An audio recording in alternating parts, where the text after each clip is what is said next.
Hey everyone, welcome to my YouTube. Ah, I know I have had a YouTube channel for quite a while, but I figured that everyone keeps telling me I should really kind of document my life journey, and I figured, you know what, why not?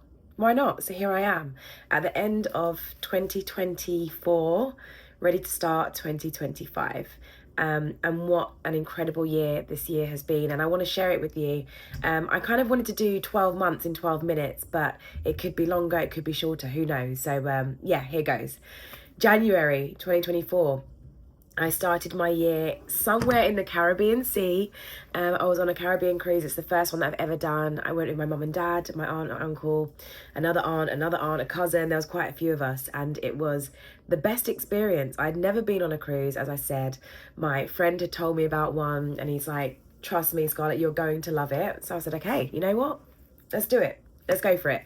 And the cruise left on, I think it was the 28th of December. And it was like a 14-day cruise around the Caribbean. It was amazing. So my January, Happy New Year, started off in the middle of the Caribbean Ocean, surrounded by people I love, people I have no idea who they were, but everyone just bringing in 2024 that they were all very excited about, and just kind of happy to get going with. So it was a slow year. That's the first thing I'm going to say. Work-wise, in terms of actually working, it's been a slow year for me. But everything else that came from it has been abundant. And I think that's what I really want to talk about, because if you are someone that's like me and you're very driven and determined and you've got all of these hopes and aspirations and goals that you want to achieve, it doesn't always happen the way that you might think it's going to happen. It could take a lot longer, it could take a lot quicker, but just be prepared for every eventuality. And as long as you're living in your authenticity, your authentic self, your true purpose, that is the most important thing. And oh my goodness, I have learned that this year. So January cruise. I also stopped off in Barbados and went to a fertility clinic, because I figured that if any year was going to be the year for me to actually go ahead and freeze my eggs, it was going to be this year, because I knew work-wise it wasn't going to be as busy as my previous years have been. And also I'm very aware that I put a lot of things off, and it's like I can't keep doing that, because children are an important part of my future, and I want to make sure that I can safeguard those as much as possible. So I went to the Barbados Fertility Clinic and I had a consultation there with a brilliant doctor and nurse, and it was great. And as far as I was concerned, that is where I was going to do it. So my January was always going to be me going to the fertility clinic, but it was also going to be like really the start of something new for me. So Barbados Fertility Clinic, that was done, tick. Managed to meet my mum and dad afterwards, and we went to a rum factory for a little rum tour, saw my friend in between, had lunch. Like it was the perfect day. It was the perfect day. Little did I know that the year was going to bring lots of other surprises at that point, but I'm very much happy-go-lucky. I'm always going with the flow. I'm very spontaneous, so I welcome whatever gets thrown at me at any time. January ticked. Fantastic. I'm going to be really honest, I think, throughout this video. Why not? I want you to really get to know me. So I was dating someone kind of the end of the year before, so 2023, and when I got back from my cruise in the January, it was no more. And I was gutted, because I really thought that this was going to be something. And also I live in my own magical world, and I love love. And it would have been the most amazing fairy tale story, but it didn't work out. And that's fine, because it worked out in a different way later on as we continue through the months. So January out of the way. February was a month for me of reflection. How far I've come in my career, in my life, in myself as a person, what I want from myself moving forward, what I want for and from myself moving forward. Sorry, I have got a bit of a end of year sniffle, boo. So yeah, February was pretty chilled. It was pretty chilled. I was having consultations, because at this point I decided I wasn't going to actually get my eggs frozen in Barbados. I was going to get it done in London. So I started having consultations with the doctor and the nurse here, and that was kind of video calls, Zooms, blood tests, all of that sort of stuff. So It was quite a quiet month for me. I was working out, I was going to the gym a lot because I wanted to make sure I could get my body in the best possible state to give eggs, which is what happened in March. So February, not a huge amount going on. In fact, no, I did do something that was brilliant. I got to meet Matthew Flamini, who was an Arsenal player, at an event I did for Green Food Football, which was great. So that was a lot of fun. I cannot miss that. So sorry, Flamini, if you're watching this. You're probably not, but I might just tag you in it anyway. Why not? That aside, March came along. March is my birth month. So March 17th, St. Patrick's Day, I actually technically gave birth the day after my birthday, but as opposed to it being an actual child, it was 24 eggs. 5 of them weren't healthy enough to keep, so 19 healthy eggs. So 19 little healthy babies came out. Obviously, they're not all going to become babies, but I have 19 opportunities now to be able to have a child if I decide that I either want to do it by myself or if I have any complications with a partner moving forward. March was a very tough month for me for so many reasons. I was still super busy. I was injecting myself every day, sometimes multiple times a day. I was feeling always very grateful. And I am very aware that God, the universe, whatever it is that you believe in, I'm also very aware that there is divine timing. We always think that we want things to be a certain way because we know how I want our lives to be, but it doesn't always work like that. As I said, this is something I've really learned this year. So I took time for myself in March. I felt really down. And I felt down because I didn't think that I would be at this age and not have a partner or have kids. And obviously, as I said, I had met someone that I was really excited about. So also when that didn't work out, you then start looking inwards. You're like, okay, what is it about me? What is wrong with me? And sometimes you have to let the ego get out of the way and actually listen to what someone is telling you when it's not about you, it's about them. And that's something else I've learned this year is we can, myself especially, can make things about us, and we have to understand that it's not always about us, it's about other people and what they're going through as well. And again, sometimes timing just doesn't work, which was another lesson that I learned later on in the year. March was, I guess, a year of rebirth for lots of reasons. Obviously, my eggs, for me realizing a lot of things about me, and knowing that the following month I was going to be packing my bags and moving over to Los Angeles. So here we are in April, the month of Easter, spring, new beginnings. I had every intention of living in the States. I've always had this intention since I was young. I used to spend my summer holidays at my aunt who lived in Homestead, Miami, Florida, and every 6 weeks I would go there and just live it up and love it. And from that moment, as a young person at school, I had decided that I wanted my lifestyle to be like the American lifestyle, not anything like freaking Trump lifestyle, but you know what I mean. I go to band camp and I'm in the cheerleader group, and I just loved it. And I actually got to go to band camp with my cousin when I was much younger, and I have a story about band camp. Maybe I'll tell you that in another episode.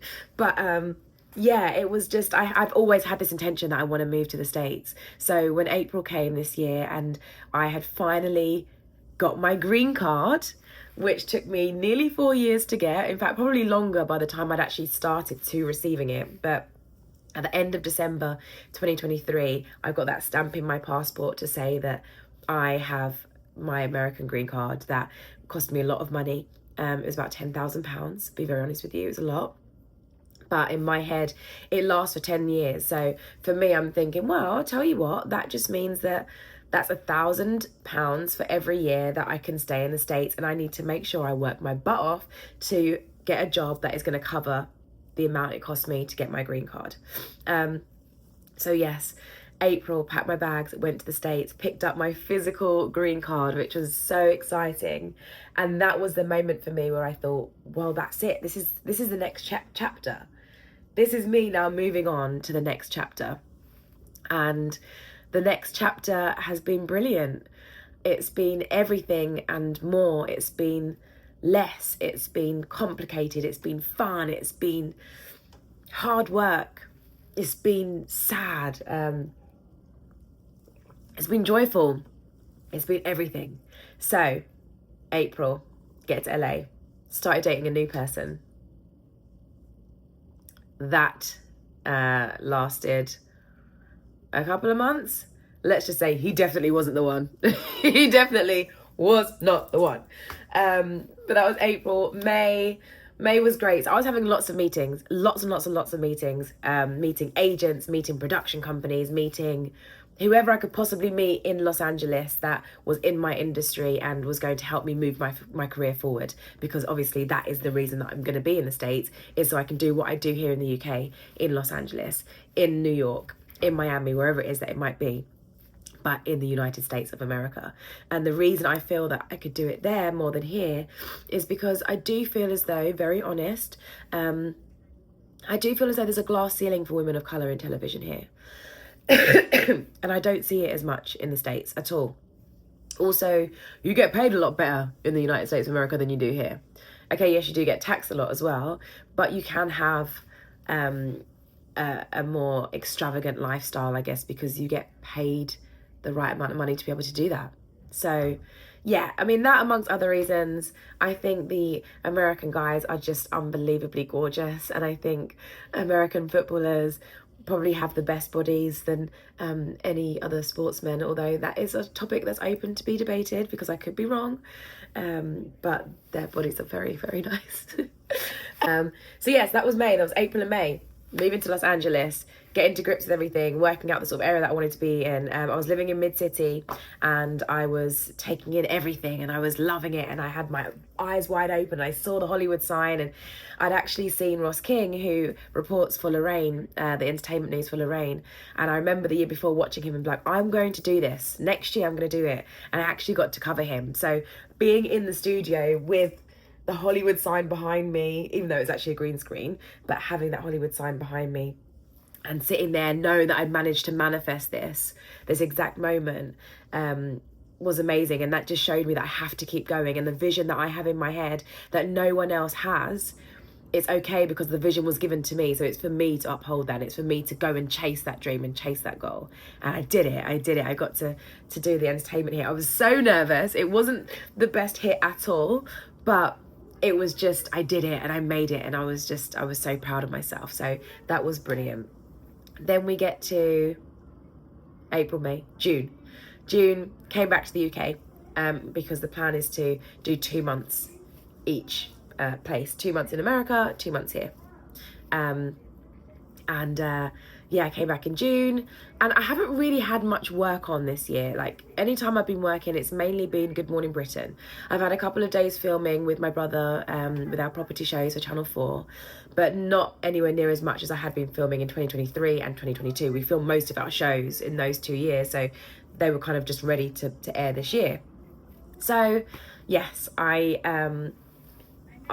came back and I did GMB, and I caught up with friends, and I did some podcasts, and I enjoyed my house, and I enjoyed being still.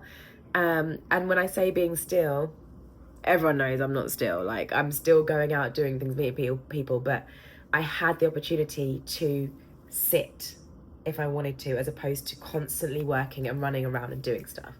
I really took June to kind of be like, cool, let me look over and review the last 6 months. Oh, actually, I've given my eggs. I've given birth to eggs. I've had my eggs frozen. That was a really big deal, and I feel like I probably glossed over it, but it's because I've documented it on my socials, and I've got a whole documentary of it that I'm going to put together and share with you all at some point. But yeah, that was a big deal. I froze my eggs. I bloody got my green card, and I made the move to the States. It's huge. And actually, when I got back in June, how did I miss this in June? Am I still in June? I'm in July. I don't even know where I am now. But anyway, June, I got my American agent. I got my first American agent, and I was over the moon. Incredible, unbelievable. It was something that I had on my list from last year of the things I wanted to accomplish by the end of this year, and I did it. And it was just one of those moments where I saw the email and I was like, oh, because I'd seen about 4 agents and none of them were getting back to me, which normally means it's a no. So yeah, when I got heard back from this lady, Babette at Innovative Artists, I was like, oh my goodness, all this hard work has not been in vain. Like, it's really been something. I put a show reel together. I got my CV together. I created an EPK. I created all these pitch documents. I had everything ready. So as soon as I hit the States, I was going to hit the ground running, and that's exactly what happened. So that was something that was amazing. July, loads of Good Morning Britain, lots and lots and lots of Good Morning Britain. Very busy month of that, which was great because it helped me improve my live presenting skills, my talkback skills, my auto cue skills, my talking with, other co-hosts, which it's a skill that you have to continue working at and mastering. And I am a pro at pre-rec, which is pre-recorded shows from all of my TV shows, which if you do anything wrong, you can stop and start again. But when it's live, it's live. And once you're done, you're done. So if you mess up, people gonna see it. So these are things that I've been learning. So July was a brilliant month for me to really hone in on my skill set as a TV host and doing live hosting. And I loved it. Lots of red carpet events, lots of interviews with amazing, incredible, influential people, and I loved it. August, we went back to Los Angeles. So I was in Los Angeles for another 2 months, went back over, and it was great. And I was having more meetings with production companies because now I had my American agent, right? So she was setting me up meetings with everyone. And in fact, the first meeting I had was with a lady called Katie Hash from Critical Content, who I loved to bits. And one of the show ideas that I'd created, which was around 3D house printing, I pitched it to her and she loved it. And she said she was going to speak to her team about it the following week when they had the development meeting and let me know whether or not they wanted to take it. Fast forward a week, she emailed me. She was like, we love the show, we want to take it. And I was like, oh my gosh. So in August, I've had an agent for 2 months. I had my first production company meeting and they want to take my show idea. Mind blown. That is how quickly things can change for anyone in the States. Like, you just have to meet the right person, have the right idea, have the confidence to go out and put yourself out there. And it worked for me. So that was great. And then I had the contract through, and then I had to sort out the contract, and then that was a whole other story. So August again was still meeting people, meeting Netflix, meeting HGTV, which is Homes and Gardens Television, which is a channel in the States that is predominantly for property shows, which is obviously mainly what I do. So it was great to meet them. I just met with, again, so many amazing people. I got to go to some brilliant events. I got to dress up. I got to just do all the things that I've always wanted to do, that I've had in my mind for being in the States, of what it would be like for being in the States. Then August, September, still in the States, got to go to the BAFTA tea party, which was amazing. I met, again, so many amazing people. I felt like a princess. I loved my outfit. It was just such a good feeling being amongst these people that I have looked up to for years and not feeling out of place. Like, absolutely, by the way, I have imposter syndrome. I just want to let you know that. And I'm going to be very honest with you all in this video that I totally have it. So I had to have a little word with myself. I had to go into the bathroom, check myself out. You deserve to be here. You have every right to walk into this room. So that was amazing to be around those people and just, and everyone telling me that I'm amazing. That was a bit mental. Anyway, so that was September. And then I stayed a little bit longer into October. We lost someone amazing in our family, my Auntie Pat, who was just an incredible woman, She's like the mum of all mums. It was my mum and my Auntie Pat that I guess were like the mothers of the family. So to lose her was really tough. So much so that I did extend my my flight because I didn't want to have to deal with it. I didn't want to have to deal with coming home. I do this a lot. I jump on a plane and I fly away because I don't want to deal with the realities of what's happening back here, home, my life, and I just run away. And I think that was a moment where I was like, I can't keep doing this because there's clearly something that I'm running from.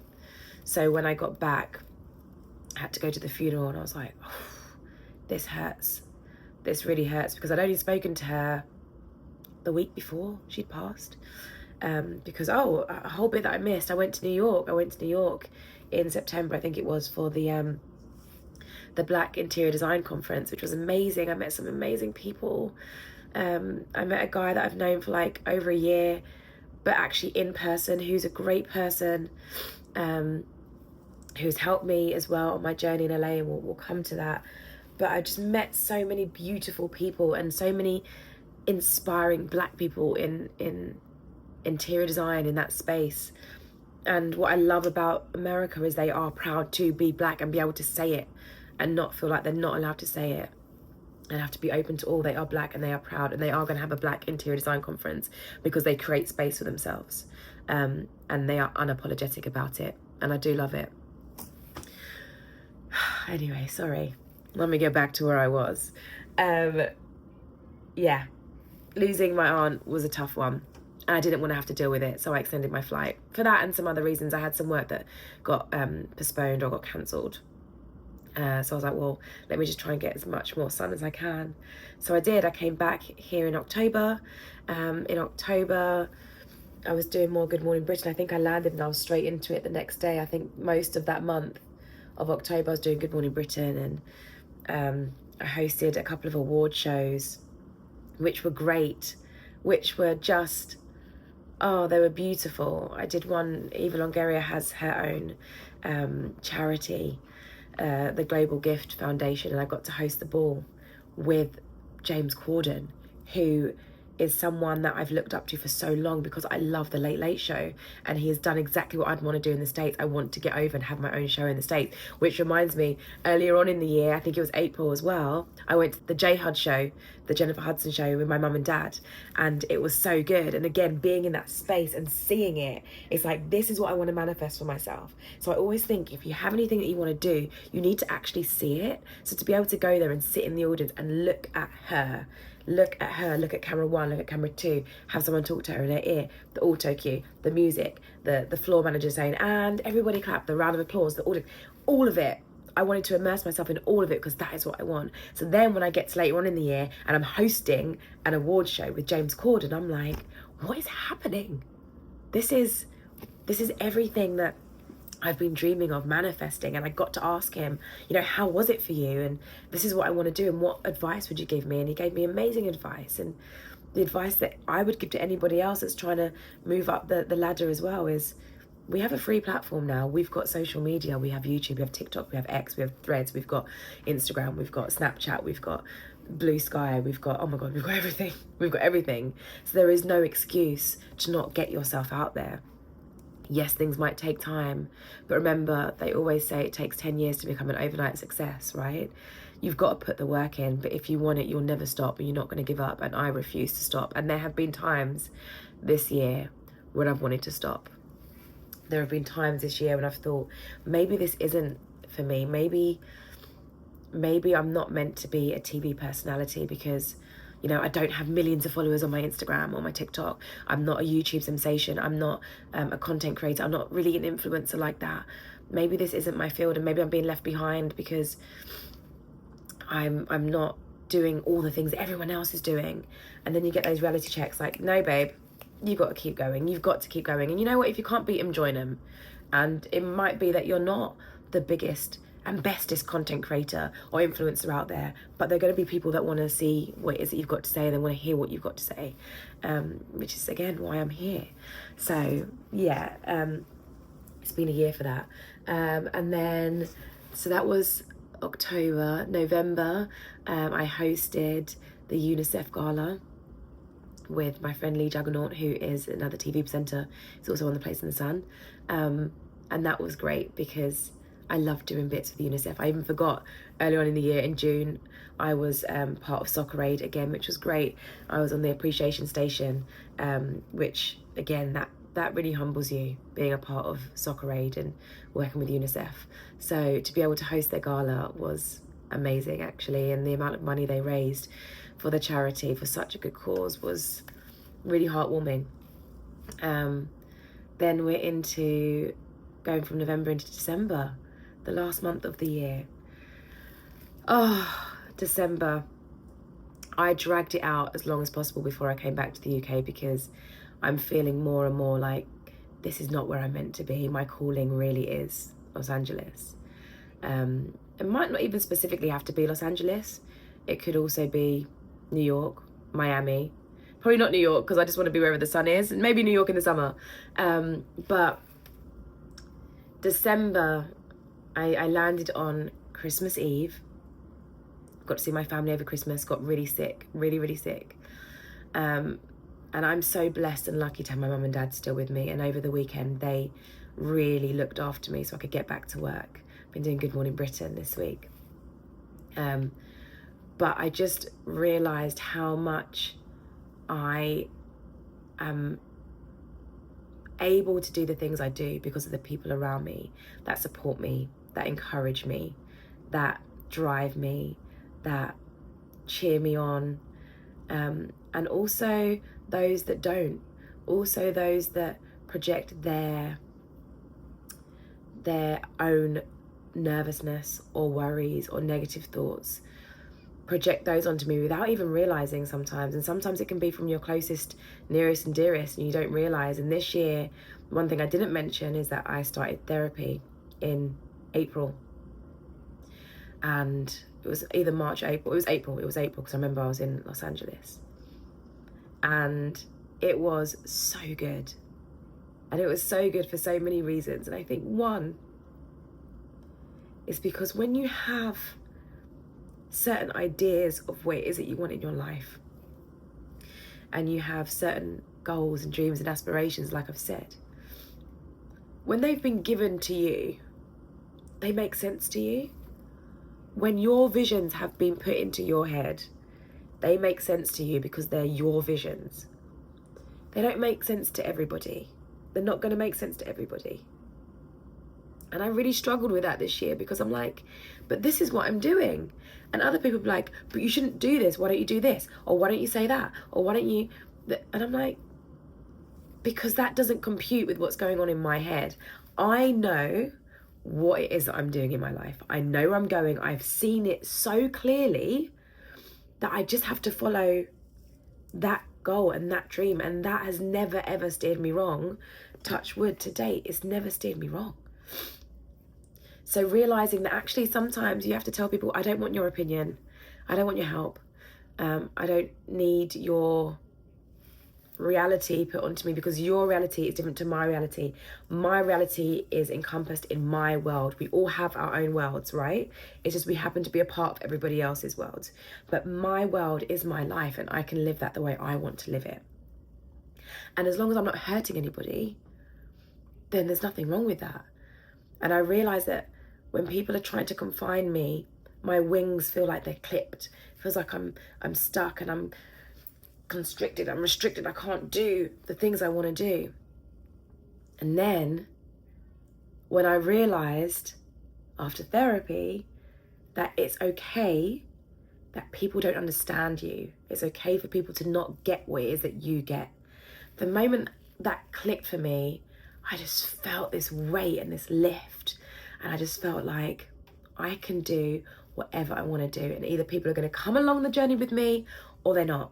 And I know that everyone is coming from such a loving place and space of protection and care and comfort. But those things are also restricting.